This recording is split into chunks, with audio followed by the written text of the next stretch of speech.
Welcome to Big TV digital live breaking news చూస్తున్నాం. అఫ్జల్ గంజ్ కాల్పుల కేసులో బీదర్ గ్యాంగ్ కోసం పోలీసులు గాలింపు చర్యలు ముమ్మరం చేశారు. ఈ నేపథ్యంలో ఇప్పటికే బీదర్ గ్యాంగ్ కోసం 10 టీములతో గాలింపు చర్యలు మొదలు పెట్టారు. సీసీ కెమెరాలో 2 నిందితులు చిక్కారు. అయితే బిగ్ టీవీ డిజిటల్ లైవ్ లో కూడా మనం ఆ విజువల్స్ గత 2 రోజులుగా కూడా చూసాం. ఈ నేపథ్యంలోనే ఒకరు Bihar most wanted criminal Manish గా కూడా పోలీసులు గుర్తించారు. అఫ్జల్ గంజ్ టు తిరుపతిగిరి వెళ్లి తిరిగి సికింద్రాబాద్ కు వచ్చినట్లు కూడా నిర్ధారణ చేశారు పోలీసులు. అయితే సికింద్రాబాద్ రైల్వే స్టేషన్ నుంచి బీహార్ వెళ్లారా లేదా ఇంకెక్కడికైనా వెళ్లారా అనే కోణంలో కూడా పోలీసులు అనుమానం వ్యక్తం చేస్తున్నారు. మీరు బిగ్ టీవీ డిజిటల్ లైవ్ లో కూడా ఆ రెడ్ టీ షర్ట్ వేసుకున్న ఆయన్ని కూడా చూస్తున్నారు. వైట్ షర్ట్ వేసుకున్న 2 కూడా నిందితులు ఏదైతే బీదర్ లో ఏటీఎం చోరీకి పాల్పడ్డారో దాదాపు 93 లక్షల వరకు కూడా చోరీకి పాల్పడి అదే రోజు సెక్యూరిటీ గార్డ్ తో సహా ఏటీఎం లో ఉన్న ఇంకొక సిబ్బందిని కూడా వెంటనే కాల్చి చంపేసి బండి మీద వచ్చేశారు. అయితే అదే రోజున అఫ్జల్ గంజ్ లో కూడా బస్సులో కాల్పులు జరిపారు. అయితే వీరిద్దరి కోసం ప్రజెంట్ 10 టీములుగా పోలీసులు గాలింపు చర్యలు మొదలు పెట్టారు. అయితే సికింద్రాబాద్ నుంచి బీహార్ వెళ్లారా లేదా ఇంకెక్కడికైనా వెళ్లారా, సోర్స్ ఆఫ్ ట్రాన్స్పోర్ట్ ఏ విధంగా ఎంచుకున్నారనే కోణాల్లో కూడా పోలీసులు దర్యాప్తు కొనసాగిస్తున్నారు.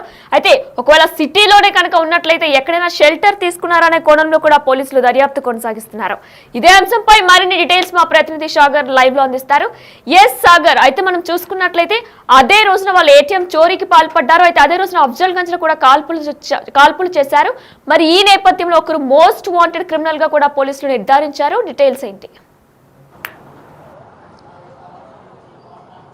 ఎస్వినైనా అఫ్జల్ గంజ్ కాల్పుల కేసులో పోలీసులు దర్యాప్తును ముమ్మరం చేశారు. మనం నిన్నటి వరకు చూసుకుంటే దర్యాప్తుకు 10 బృందాలకు పైగా దర్యాప్తు కోసం గాలింపు చర్యలు చేపడితే కానీ నిన్న అర్ధరాత్రి వచ్చిన కీలక అప్డేట్తో హైదరాబాద్ పోలీసులు మరింత అప్రమత్తమయ్యారు. మరో 10 మొత్తం 20 బృందాలతో పోలీసులు గాలింపు చర్యలను ముమ్మరం చేసినట్లుగా తెలుస్తుంది. ఎందుకంటే అఫ్జల్ గంజ్లో బీదర్లో ఏటీఎం దోపిడీ అనంతరం అఫ్జల్ గంజ్కు చేరుకున్నటువంటి నిందితులు అక్కడ బ్యాగులు బట్టలు మార్చుకున్న అనంతరం అఫ్జల్ గంజ్లో కాల్పులు జరిపిన అనంతరం కూడా వాళ్ళు ఆటోలో ట్యాంక్ బండ్ మీదుగా అబిడ్స్ మీదుగా సికింద్రాబాద్ ఆల్ఫా హోటల్కి వచ్చారు. సికింద్రాబాద్ రైల్వే స్టేషన్ పరిసర ప్రాంతాల్లోనే మరోసారి బ్యాగులను ఇటు బట్టలను కూడా కొనుగోలు చేసి తిరుమలగిరికి చేరుకొని తిరుమలగిరిలో నిర్మానుషణ ప్రాంతంలో వాళ్ళ బట్టలను బ్యాగులను చేంజ్ చేసుకునే పరిస్థితి. ఇక్కడ ఒక డైవర్ట్ చేసేందుకు ఎలాంటి అనుమానం రాకుండా ఉండేందుకు 2 దోపిడీ దొంగలు బట్టలను ఏదైతే డబ్బులకు సంబంధించినటువంటి బ్యాగుల్లో బట్టలను కొనుగోలు చేసి అనుమానం రాకుండా వాటిపైన కప్పించే ప్రయత్నం చేసినట్లుగా కూడా పోలీసులు గుర్తించారు. ఎందుకంటే ఈ మదీనా దగ్గర కొన్నటువంటి అఫ్జల్ గంజ్ సమీపంలో కొన్నటువంటి 2 బ్యాగులను వాళ్ళు తిరుమలగిరిలో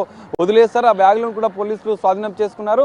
అఫ్జల్ గంజ్ నుంచి ఇక్కడ సికింద్రాబాద్ ఆల్ఫా హోటల్కి నిందితులు వెళ్ళినటువంటి ఆటో డ్రైవర్ని కూడా కీలకంగా పోలీసులు విచారించారు. ఆ విచారణలో కూడా వాళ్ళు ఏం మాట్లాడుకున్నారు, ఎక్కడ ఎక్కారు, ఎక్కడ దిగారు అన్న అంశాలను కూడా పోలీసులు సేకరించారు. అయితే ఆల్ఫా హోటల్ నుంచి Secunderabad railway station alpha hotel నుంచి తిరుమలగిరి వైపుకు వెళ్ళినటువంటి నిందితులు అక్కడ బట్టలు మార్చుకొని డబ్బులకు సంబంధించినటువంటి బ్యాగులను చేంజ్ చేసిన అనంతరం కూడా వాళ్ళు తిరిగి సికింద్రాబాద్ వచ్చినట్లుగా కూడా కీలకంగా నిన్న రాత్రి పోలీసులు గుర్తించారు. మరి ఈ నిందితులు 2 సికింద్రాబాద్కు చేరుకున్నటువంటి అనంతరం కూడా వాళ్ళు రైలు మార్గం ద్వారా బీహార్కు వెళ్లారా అన్న కోణంలో కూడా పోలీసులు అనుమానాలు వ్యక్తం చేస్తున్నారు. ఎందుకంటే బీహార్కు సంబంధించినటువంటి మోస్ట్ వాంటెడ్ క్రిమినల్ మనీష్గా నిన్నటి వరకు పోలీసులు ప్రాథమికంగా గుర్తించిన నేపథ్యంలో ఈ మనీష్ సంబంధించినటువంటి గ్యాంగ్ గతంలో చూస్తున్నటువంటి దోపిడీల విషయంలో కూడా పోలీసులు కొన్ని కీలక విషయాలు సేకరించారు. ఎందుకంటే దాదాపు ఈ దోపిడీదారులు 2 ఈ దుండగులతో కలిసి మరికొంతమంది దోపిడీదారులతో కలిసి బీహార్కు సంబంధించినటువంటి ఈ ముఠా దేశవ్యాప్తంగా పలు దోపిడీలకు పాల్పడినట్లు కూడా పోలీసులు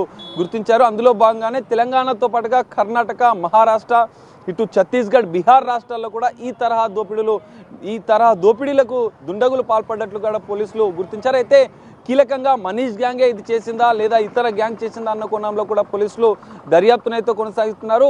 కొన్ని బృందాలు బీహార్ రాష్ట్రంలో దర్యాప్తును చేస్తుంటే నిందితుల కోసం గాలిస్తుంటే హైదరాబాద్లో, ఎందుకంటే సికింద్రాబాద్కి చేరుకున్నటువంటి తిరుమలగిరిలో బ్యాగులను మార్చి బట్టలను మార్చుకున్న అనంతరం సికింద్రాబాద్ రైల్వే స్టేషన్ సమీపానికి చేరుకున్నటువంటి నిందితులు రైలు మార్గం ద్వారా బీహార్కు చేరుకున్నారా లేదా హైదరాబాద్లోనే కొన్ని లాడ్జిల్లో తలదార్చుకున్నారా అన్న కోణంలో కూడా పోలీసులు దర్యాప్తు చేస్తున్న పరిస్థితి. ఇందులో భాగంగానే సికింద్రాబాద్తో పాటుగా నాంపల్లి, కాచిగూడ, ఇతర అమీర్పేట్ రద్దీగా ఉండేటువంటి హోటళ్లు, లాడ్జిల పైన కూడా పోలీసులు ప్రత్యేకంగా నిఘా పెంచారు. కొన్ని లాడ్జిల పైన, కొన్ని హోటళ్ల పైన, కొన్ని ఓయో రూమ్స్లో కూడా పోలీసులు ప్రత్యేకంగా తనిఖీలు చేసినట్లుగా కూడా మనకు తెలుస్తుంది.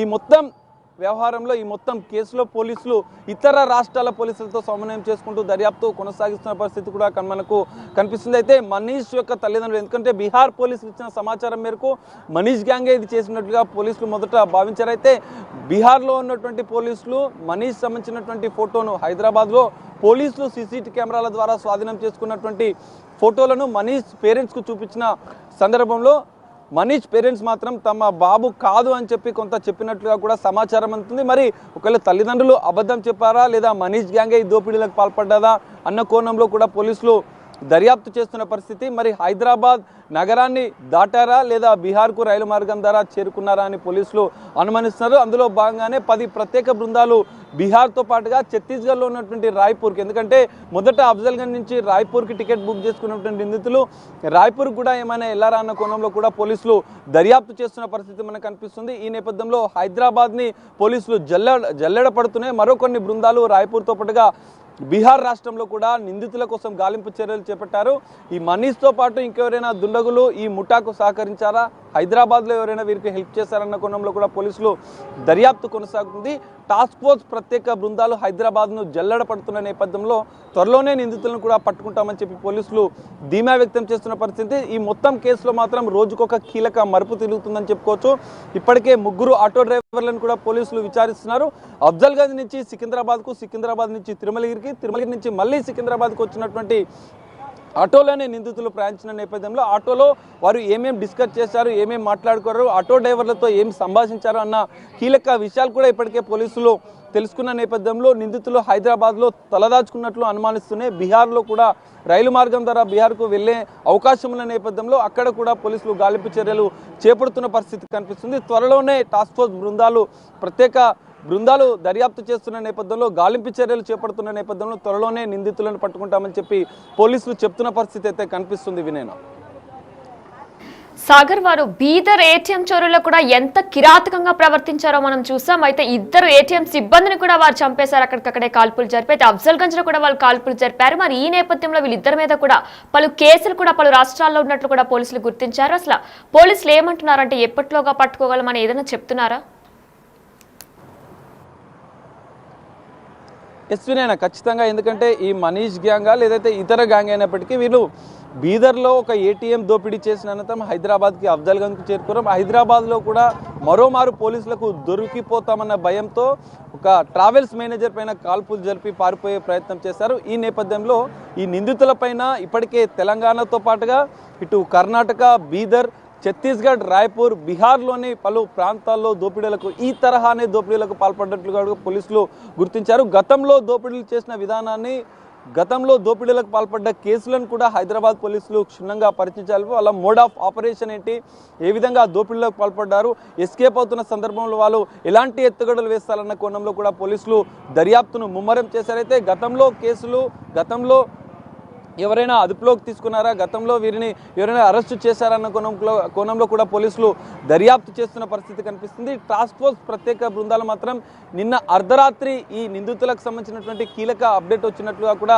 సమాచారం అందుతుంది. మరి ఈ రోజు కూడా గాలింపు చర్యలు మరింత ముమ్మరం చేసిన నేపథ్యంలో ఈరోజు సాయంత్రం వరకు ఈ కేసులో ఒక కీలక అప్డేట్ అయితే హైదరాబాద్ పోలీసులు ఛేదించే అవకాశం అయితే మనకు ఖచ్చితంగా కనిపిస్తుంది. వినయన, మరి 2 నిందితుల్లో కూడా ఒకరు మోస్ట్ వాంటెడ్ క్రిమినల్ మనీష్ గా కూడా పోలీసులు గుర్తించారు. మరి ఈ నేపథ్యంలో ఇద్దరితో పాటు ఇంకెవరైనా వెనుకుండి నడిపిస్తున్నారా అనే కోణంలో కూడా పోలీసులు ఏమైనా చెప్తున్నారా?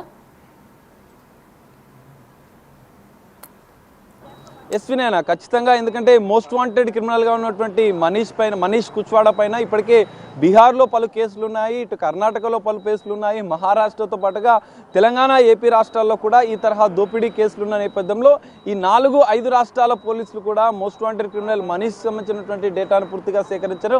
హైదరాబాద్ పోలీసుల దర్యాప్తులో కూడా వీరందరి సహకారం కూడా తీసుకుంటున్న నేపథ్యంలో హైదరాబాద్ పోలీసులు మరింత అప్రమత్తంగా గాలింపు చర్యలను అయితే ముమ్మరం చేశారు. అయితే వీరిపైన గతంలో కూడా కేసులు నమోదైన వివరాలను కూడా తీసుకున్న పోలీసులు మరి వీరికి ఏదైతే ఈ ఇద్దరు నిందితులకు మనీష్తో పాటు మరో వ్యక్తి ఉన్నట్లుగా కూడా పోలీసులు గుర్తించిన నేపథ్యంలో వీళ్ళిద్దరికి రాయ్పూర్ నుంచి కానీ ఇటు బీహార్ నుంచి కానీ ఇంకెవరైనా దుండగులు సహకరిస్తున్నారా లేదా హైదరాబాద్లో వీరికి ఎవరైనా సహాయం చేస్తున్నారా? ఎందుకంటే హైదరాబాద్ పైన వీరికి ఎక్కువ పట్టు ఉన్నట్లుగా కూడా ఈ దోపిడీదారులకు ఇద్దరికి ఎక్కువగా పట్టున్నట్లుగా కూడా పోలీసులు గుర్తించారు. ఈ నేపథ్యంలో బీహార్ నుంచి హైదరాబాద్ కేంద్రంగానే వీరు రెక్కి నిర్వహించినట్లుగా కూడా పోలీసులు గుర్తించారు. ఎందుకంటే ద్విచక్ర వాహనాన్ని స్వాధీనం చేసుకున్నటువంటి పోలీసులు ఆ ద్విచక్ర వాహనం హైదరాబాద్లో కూడా 2 రోజులు సంచరించినట్లుగా కూడా కీలక అంశాలు తెలుసుకున్నారు. హైదరాబాద్కి వచ్చిన అనంతరం హైదరాబాద్లోని ఓ హోటల్లో స్టే చేసిన వీరు దొంగిలించినటువంటి ఒక ద్విచక్ర వాహనం ద్వారా బీదర్లో దాదాపు 2 రోజులు రెక్కి నిర్వహించారు. 2 రోజుల రెక్కి అనంతరం వీళ్ళు ఒక ప్లాన్ ప్రకారం ఏటీఎం దోపిడీ చేసినట్లుగా కూడా పోలీసులు గుర్తించారు. అందులో భాగంగానే బీదర్లో నుంచి అసలు హైదరాబాద్కి నిందితులు ఎప్పుడు వచ్చారు, హైదరాబాద్లో ఎక్కడెక్కడ ఉన్నారు అనే కదలికలను అబ్జర్వ్ చేస్తున్నాయి సీసీ కెమెరాల ద్వారా. బీదర్కు వెళ్ళిన విధానం, బీదర్కు వెళ్ళిన అనంతరం ద్విచక్ర వాహనం పైన వచ్చిన అనంతరం దాదాపు బీదర్ నుంచి సికింద్రాబాద్ అఫ్జల్గంజ్కు, అఫ్జల్గంజ్ నుంచి సికింద్రాబాద్ రైల్వే స్టేషన్కు, సికింద్రాబాద్ రైల్వే స్టేషన్ నుంచి తిరుమలగిరికి, తిరుమలగిరి నుంచి మళ్ళీ రైల్వే స్టేషన్కు ఈ మొత్తం రూట్ మ్యాప్ సిద్ధం చేసుకొని ఈ రూట్ మ్యాప్లో ఉన్నట్టు దాదాపు 300కు పైగా సీసీ కెమెరాలను కూడా పోలీసులు అబ్జర్వ్ చేసినట్లుగా కూడా తెలిసింది. వాళ్ళ యొక్క పూర్తి కదలికను ఎవరెవరితో మాట్లాడారు, ఎవరెవరితో స్పెండ్ చేశారు, ఎక్కడ బ్యాగులు కొన్నారు, ఎక్కడ బట్టలు కొన్నారు, ఆ బట్టల షాపుల యజమానులను కూడా పోలీసులు విచారించినట్లుగా కూడా తెలుస్తుంది. ఒక కీలక అంశాలు అయితే పోలీసులు రాబట్టారు. నిందితుల లొకేషన్లు కూడా త్వరలోనే తెలుసుకున్నామని చెప్పి టాస్క్ ఫోర్స్ బృందాలు చెప్తున్న నేపథ్యంలో త్వరలోనే నిందితులను పట్టుకుంటామన్న ధీమానైతే పోలీసులు వ్యక్తం చేస్తున్నారు. ఈ మొత్తం రూట్ మ్యాప్లో జరిగినటువంటి అన్ని వివరాలను సేకరించిన పోలీసులు నిందితులు ఇద్దరు ఎక్కడ తలదాచుకున్నారన్న అంశాలను మాత్రం కీలకంగా రాబట్టాల్సి ఉంది. మరి హైదరాబాద్ కేంద్రంగా గాలింపు చర్యలు ఒకవైపు కొనసాగుతుంటే మరోవైపు బీహార్, ఛత్తీస్గఢ్లో కూడా పోలీసులు ప్రత్యేక బృందాల ద్వారా దర్యాప్తు చేస్తున్న నేపథ్యంలో త్వరలోనే నిందితులను ఇద్దరిని పట్టుకుంటామని చెప్పి పోలీసులు చెప్తున్న పరిస్థితి కనిపిస్తుంది. వీరికి ఎవరైనా సహకరిస్తున్నారా, ఇంకా బీహార్లో ఉన్నటువంటి ముఠాతోని కావచ్చు, ఇటు రాయ్పూర్లో ఉన్నటువంటి ముఠాతో కావచ్చు, వీరికి ఏమైనా సంబంధాలు ఉన్నాయా అన్న కోణంలో కూడా పోలీసులు దర్యాప్తు చేస్తున్న పరిస్థితి కూడా కనిపిస్తుంది. వినయనా. Right, thank you Sagar. Yes, big TV digital live లో చూస్తున్నాం. అఫ్జల్గంజ్ కాల్పుల కేసులో నిందితుల కోసం పోలీసులు వేట మొదలు పెట్టారు, ముమ్మరం చేస్తున్నారు వేట కూడా. అయితే బీదర్ గ్యాంగ్ కోసం ఇప్పటికే 10 టీములతో గాలింపు చర్యలు మొదలు పెట్టారు. ఎస్, మీరు బిగ్ టీవీ డిజిటల్ ఎక్స్క్లూజివ్ గా కూడా ఫస్ట్ బాక్స్ లో కూడా మీరు చూసినట్లయితే బీదర్ రోజు అంటే మార్నింగ్ బీదర్ ఏటీఎం చోరీ ఘటన పాల్పడినప్పుడు ఆ విజువల్స్ అన్ని కూడా మీరు ఇప్పుడు ప్రస్తుతం డిజిటల్ ఎక్స్క్లూజివ్ గా చూడొచ్చు. అయితే దాదాపు ₹1 కోటి అంటే 93 లక్షల వరకు కూడా ఒక పెట్టిలో పెట్టుకొని ఇద్దరు కూడా పారిపోతున్న విజువల్స్ మనం ప్రస్తుతం బిగ్ టీవీ డిజిటల్ లైవ్ లో చూస్తున్నాం. అయితే అక్కడున్న ఇద్దరు ఏటీఎం సిబ్బందికి కూడా కాల్పులు జరిపి వెంటనే బండి ఎక్కుతూ పారిపోతున్న విజువల్స్ కూడా చూస్తున్నాం. అయితే ఏదైతే వ్యాన్ ఆగిందో ఆ వ్యాన్ లో నుంచి డబ్బును దాదాపు 93 లక్షల వరకు కూడా చోరీ చేసి డబ్బాలో మొత్తం అన్ని కూడా కలెక్ట్ చేసుకొని వాళ్ళిద్దరు కూడా పారిపోతూ ఇద్దరు ఏటీఎం సిబ్బంది మీద కాల్పులు జరిపి ఆ ఇద్దరు ఏటీఎం సిబ్బంది కూడా అక్కడికక్కడే మృతి చెందారు. వెంటనే వాళ్ళిద్దరు కూడా నిందితులు ఇద్దరు కూడా పారిపోతున్న విజువల్స్ మనం బిగ్ టీవీ డిజిటల్ ఎక్స్క్లూజివ్ గా చూస్తున్నాం. అయితే మిగిలిన 4-5 లక్షలు కూడా కిందే పడిపోయాయి. అయితే ఆ ₹1 కోటిలో కూడా మొత్తం 3-4 లక్షలు కూడా కింద పడిపోయి ఉన్నాయి. అయితే సెకండ్ విజువల్ లో చూసుకున్నట్లయితే ఒక ప్రైవేట్ బస్ ట్రావెల్స్ అలానే హోటల్ దగ్గరకు వచ్చారు. టిఫిన్ చేయడానికి హోటల్ దగ్గరకు వచ్చిన విజువల్స్ కూడా సీసీ కెమెరాలో వాళ్ళిద్దరు ఫొటోస్ కూడా చిక్కాయి. ఈ నేపథ్యంలోనే పోలీసులు 10 టీములుగా ఏర్పడి గాలింపు చర్యలు ముమ్మరం చేశారు. మరి అయితే ఒకరు Bihar most wanted criminal Manish గా కూడా పోలీసులు గుర్తించారు. అయితే అఫ్జల్గంజ్ టు తిరుమలగిరి వెళ్లి తిరిగి సికింద్రాబాద్ వచ్చినట్లు కూడా నిర్ధారణ అయినట్టు కూడా పోలీసులు చెప్తున్నారు. సికింద్రాబాద్ రైల్వే స్టేషన్ నుంచి బీహార్ వెళ్లారా, ఒకవేళ బీహార్ వెళ్తే ఎటువంటి సోర్స్ ఆఫ్ ట్రాన్స్పోర్ట్ యూజ్ చేశారు, అసలు బీహార్ వెళ్లారా, ఒక వెళ్ళకపోతే సిటీలోనే ఎక్కడైనా షెల్టర్ తీసుకుంటున్నారా, ఎక్కడ షెల్టర్ తీసుకుంటున్నారు అనే కోణంలో కూడా పోలీసులు దర్యాప్తు ముమ్మరం చేస్తున్నారు. అయితే బీదర్ గ్యాంగ్ పై తెలంగాణతో పాటు కర్ణాటక, ఛత్తీస్గఢ్, బీహార్, మహారాష్ట్ర, ఏపీలో కూడా పలు కేసులు ఉన్నట్లు కూడా పోలీసులు తెలియజేస్తున్నారు. అయితే వీళ్ళిద్దరే ఉన్నారా లేదంటే ఇంకెవరైనా ఉన్నారా అనే కోణంలో కూడా పోలీసులు దర్యాప్తు కొనసాగిస్తున్నారు. అయితే మీరు కూడా ఎక్కడైనా అనుమానాస్పద స్థితిలో వీళ్ళిద్దరిని ఇక్కడ చూసినట్లయితే పోలీసులకు వెంటనే సమాచారం అందించాలని కూడా పోలీసులు తెలియజేస్తున్నారు.